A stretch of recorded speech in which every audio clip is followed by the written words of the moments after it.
Welcome back to NBC News Channel. Today, we will learn about the issue that is currently sending seismic shockwaves through the cobblestone streets of Salem, the impossible, logic-defying resurrection of the legendary Lexi Carver and the impending psychological collapse of Paulina Price. For decades, the name DiMera has been synonymous with the phrase death is only temporary. However, the latest developments within the shadows of the DiMera estate suggest a transformation of the soap opera landscape that no one least of all the current Mrs. Carver was prepared to face. The mysterious, bioluminescent glow emanating from a high-tech incubation tube in a secret laboratory has moved from the realm of fan theory into a devastating reality. This isn't just about science fiction, it is about the destruction of a marriage built on the fragile hope of a second chance. The Emerald Glow, a DiMera masterpiece of deception. The saga began with the introduction of a singular, haunting image, a vertical glass cylinder pulsating with an eerie, emerald light. For months, viewers watched as the show's writers dangled several possibilities before our eyes. Was it Bo Brady? Was it a rejuvenated Stefano? The misdirection was masterful, designed to keep the audience off balance while the real truth simmered in the background. However, the veil of secrecy was finally shredded during the high-stakes drama of the December 24th episode. The setting was the DiMera catacombs, a place where the line between the living and the dead has always been dangerously thin. Following a chaotic confrontation that left Theo Carver, the beloved son of Abe and Lexi, suffering from a severe head injury and fighting for his life in a hospital bed, E.J. DiMera found himself crushed by a rare weight, genuine guilt. E.J., played with a simmering intensity by Dan Furigal, retreated to the clandestine laboratory. His movements were not those of a triumphant villain, but of a man burdened by the consequences of his own hubris. Standing before the glowing tube, E.J. whispered a sincere, gut-wrenching apology. He wasn't speaking to a scientific experiment. He was speaking to a woman, a sister, and a mother. By apologizing for the tragedy that befell Theo, E.J. all but confirmed that the occupant of the tube is none other than Lexi Carver. The apology was a confession that his secret project, the restoration of his sister, had indirectly led to the injury of the person she loves most in the world. The return of the saint, Lexi Carver's resurrection. The evidence for Lexi's return is bolstered by more than just E.J.'s whispers. A trailer released in November featured a pivotal, heart-stopping moment. E.J. DiMera leading a trembling Paulina Price into the lab and revealing the contents of the tube. The look of pure, unadulterated horror on Paulina's face told the entire story. She wasn't looking at a stranger, she was looking at the woman who defined Abe Carver's life for a generation. The casting of Nikki Crawford further solidifies this narrative arc. Crawford, who was spotted on the Days of Our Lives set earlier this year, fits the profile of a new Lexi, perfectly retaining the elegance and gravitas that Renee Jones originally brought to the role, but with a fresh energy suited for a woman literally rising from the ashes of the DiMera legacy. For Abe Carver, this is the manifestation of a miracle he once sought through prayer. He spent years mourning the loss of his sweet Lexi, the woman who stood by him through political scandals, health crises, and the complexities of the DiMera family tree. Now, that miracle is arriving in a test tube, and it threatens to incinerate his present life. Paulina's descent, the psychology of a second-choice wife. To understand the magnitude of this crisis, one must delve deep into the psyche of Paulina Price.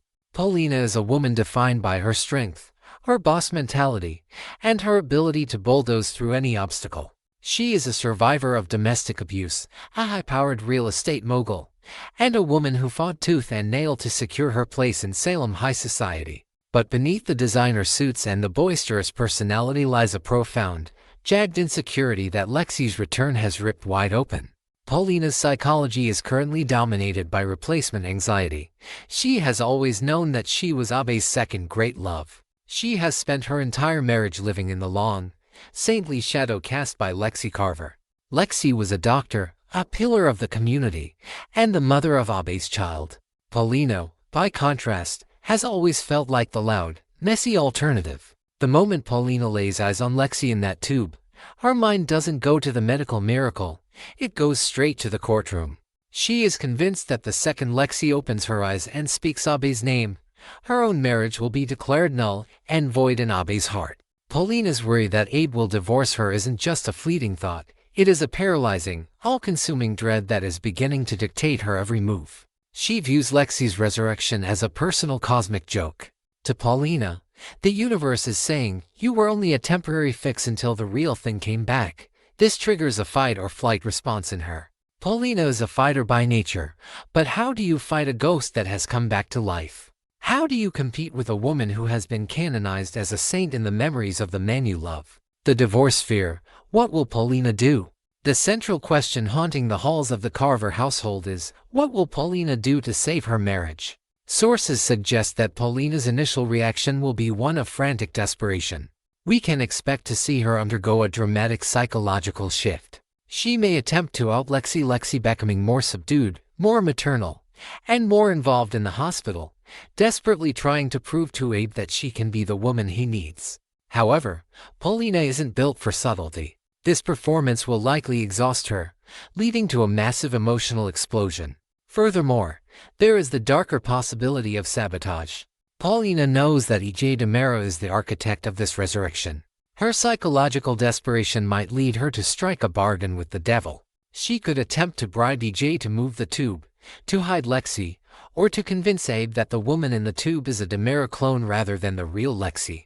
The fear of divorce will drive Paulina to investigate every legal and spiritual loophole. She will likely seek out Marlena Evans for psychiatric help, but even then, her sessions will be filled with the frantic ramblings of a woman who feels her world slipping through her fingers.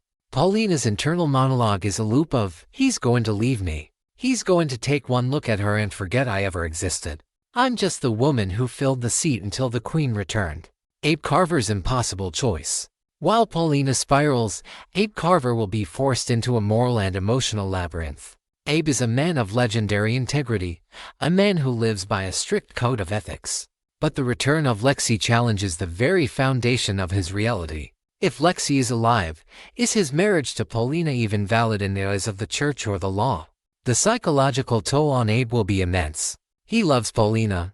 She saved him from the darkness of his grief. But Lexie is the woman he shared a lifetime with. When Theo finally wakes up from his coma, his reaction will serve as the final nail in the coffin of Paulina's peace of mind. Theo's joy at seeing his mother will act as a constant, painful reminder to Paulina that she is an outsider in the core Carver family unit. Abe's heart will be torn between the gratitude he feels for Paulina and the resurrected devotion he feels for Lexie. Every time he visits the lab, every time he looks into the green light of the tube, he is unintentionally committing an act of emotional infidelity against Paulina.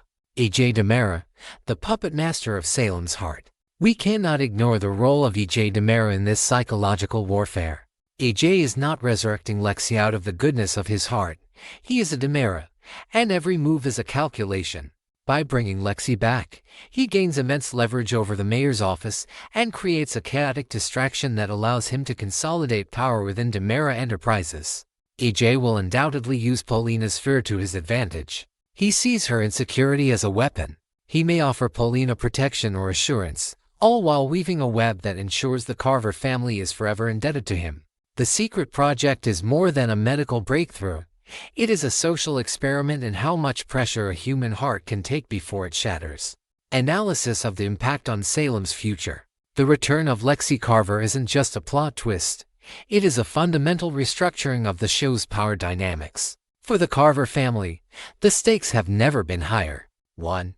The psychological breakdown. Paulina's journey over the next several months will be a masterclass in the study of jealousy and insecurity. We will see her lose her characteristic bravado, replaced by a hollow-eyed vigilance as she watches Abe's every move. She will become a woman obsessed, perhaps even stalking the DiMera lab to ensure that the miracle hasn't yet woken up.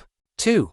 The Theo factor of Theo's recovery will be inextricably linked to his mother's return. This creates a heartbreaking conflict for Paulina. She wants Theo to be well, but she knows that his wellness depends on the very thing that will destroy her marriage. This zero-sum game psychology will push Paulina to the brink of a nervous breakdown. 3. The legal and moral quagmire. Salem's legal experts will be working overtime. If a person is declared dead and then returns years later, what happens to the assets, the titles, and the marriages that followed? Paulina will likely hire the best lawyers money can buy to defend the legitimacy of her union with Abe, turning a love story into a courtroom battle. Conclusion: a storm is brewing. As Lexi Carver prepares to step out of the tube and back into the sunlight of Salem, the shadow over Paulina Price only grows darker. This is a story of a woman fighting for her life not against a physical enemy, but against the memory of a perfect predecessor. Paulina is terrified that she is about to lose everything: her husband, her status as the town's leading lady, and her own sense of self-worth. Will Paulina's desperation drive her to commit an unforgivable act? Will Abe's integrity crumble under the weight of a resurrected love? One thing is certain: the miracle in the DeMero lab is Paulina Price's worst nightmare, and the fallout will be nothing short of explosive. Stay tuned to NBC News Channel for more deep dives into the lives, loves, and tragedies of Salem. The era of the two Mrs. Carvers is upon us, and only one can emerge with her heart and her marriage intact. What do you think Paulina will do? Is she right to fear a divorce, or is Abe's love for her stronger than a miracle? The answers are coming, and they will be written in the glowing green light of the DeMero Laboratory. Part 2, Friday, December 26, 2025, opens on a tense atmosphere that hangs heavy over Salem. As the lingering question dominates every conversation: will Jack Devereaux and Jennifer Horton finally withdraw their custody lawsuit, or has the damage already gone too far to undo? What begins as an attempt at explanation quickly spirals into a deeper reckoning about trust, responsibility, and the emotional cost of doing what one believes is right. Jack and Jennifer find themselves in an uncomfortable position, forced to justify a decision that many still view as reckless. Their choice to quietly leave town with the children, an impulsive elopement driven by fear rather than malice, has raised eyebrows across Salem. As they attempt to explain their reasoning, their words come out halting and imperfect, revealing how unprepared they were for the fallout. Jack, usually quick with righteous indignation, struggles to articulate his motives without sounding defensive. Jennifer, guided by maternal instinct, frames their actions as protection rather than defiance, insisting that the children needed stability when the world around them felt like it was collapsing. Unexpectedly, Chad DeMero responds with restraint rather than fury. Instead of lashing out, he thanks Jack and Jennifer for caring for his children during his absence, acknowledging that whatever mistakes were made, they came from concern, not cruelty. His gratitude feels restrained, almost formal, as though he is holding himself back from expressing the full weight of his emotions. Chad's calm exterior, however, barely conceals the turmoil beneath a man trying to maintain control when everything he holds dear feels perpetually at risk. The emotional tone deepens when Jennifer's parents, still shaken by Chad's disappearance, speak from a place of raw vulnerability. They admit how terrifying it was not knowing whether Chad was alive, and how that fear rippled outward, affecting the children most of all. Their voices tremble as they suggest that continuing a bitter custody battle might only deepen the children's trauma. Rather than dragging them through courtrooms and legal arguments, they urge both sides to consider reconciliation, healing, and cooperation. It is an appeal rooted in compassion and traditional family values. When tragedy strikes, unity should follow, not division. Yet their plea, however heartfelt, lands poorly with Chad. Though he listens, his response is edged with unmistakable sarcasm. To him, the suggestion feels less like generosity and more like an attempt to quietly rewrite the narrative to absolve others of responsibility without fully acknowledging the harm done. Chad makes it clear that gratitude does not equal surrender. He refuses to relinquish his rights as a father or entertain compromises that could threaten his bond with his children. His stance is firm, resolute, and deeply personal. He has already lost too much to concede anything more. The scene takes another sharp turn when the door suddenly opens and Eli and Lonnie burst in, accompanied by JJ and Jeremy. Their abrupt arrival injects chaos into an already fragile situation. The irony is not lost on anyone. After disappearing for barely 2 minutes, they return as though they have accomplished something meaningful. Their expressions suggest urgency, but their timing only adds fuel to the fire. Questions linger about what they hope to resolve in such a short span, and whether their intervention will help or further complicate matters. As the group gathers, the room becomes crowded not just with people, but with competing perspectives and unresolved emotions. Eli attempts to bring logic and order, reminding everyone that legal processes exist for a reason. Lonnie, more empathetic, focuses on the emotional toll the conflict is taking on the children. Jay, caught between family loyalty and moral conviction, struggles to choose sides, while Jeremy observes quietly, absorbing the dynamics and unspoken tensions. What makes this episode particularly powerful is its refusal to offer easy resolutions. Every character believes they are acting in the best interest of the children, yet their definitions of best could not be more different. Jack and Jennifer lean on instinct and tradition, believing elders know how to protect family. Chad stands firm on parental authority and accountability. Others hover in the middle, torn between law and compassion, between past mistakes and future consequences. By the end of the episode, one thing is clear: the custody lawsuit is no longer just a legal matter, it is a symbol of deeper fractures within the family. Trust has been tested, intentions have been questioned, and reconciliation remains uncertain. Salem is left holding its breath, knowing that whatever decision comes next will echo far beyond the courtroom, shaping not only who raises the children, but what kind of family they grow up believing in. As Days of Our Lives continues, this storyline serves as a sobering reminder that even well-meaning actions can leave lasting scars, and that true resolution requires more than apologies or legal agreements. It demands honesty, humility, and the courage to face uncomfortable truths.